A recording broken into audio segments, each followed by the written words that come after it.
I don't want anybody to misread or mishear what I'm saying. But the Nazis adopted that philosophy. We could sacrifice. We could sacrifice to make us pure, to make an uber race. That was what we needed to do. We needed to give up our compassion. We needed to give up the cross, and we needed to learn how to dominate and destroy so that we could make pure and be strong.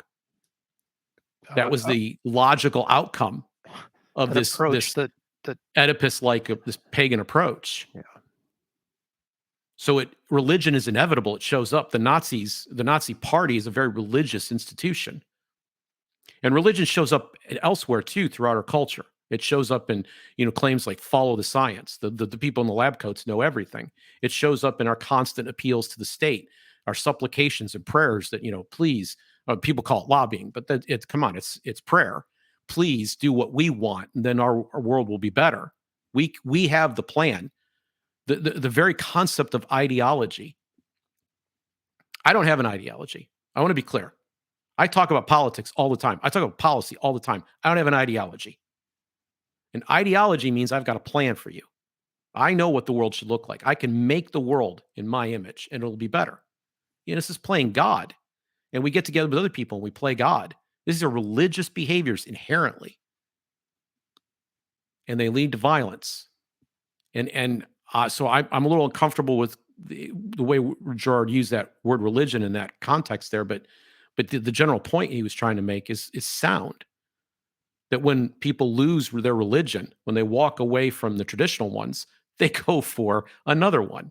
The human longing is to go back and figure out some other way that we can build what we have here. So is Girard saying that religion, whether it's a church, a state, a belief system, a science, that religion is necessary in order to progress, shall we say?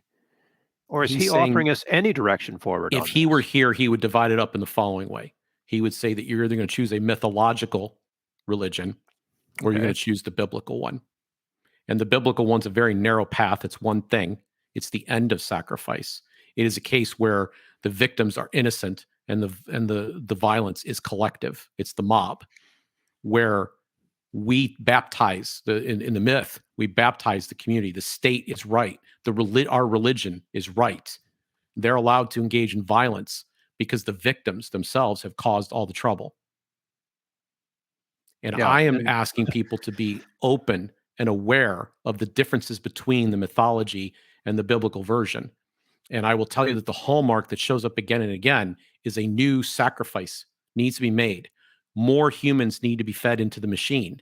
More people need to be destroyed. My enemies need to be destroyed. And if not them, then we will send innocents to go, make up the peace between us. That is a consistent pattern that happens again and again.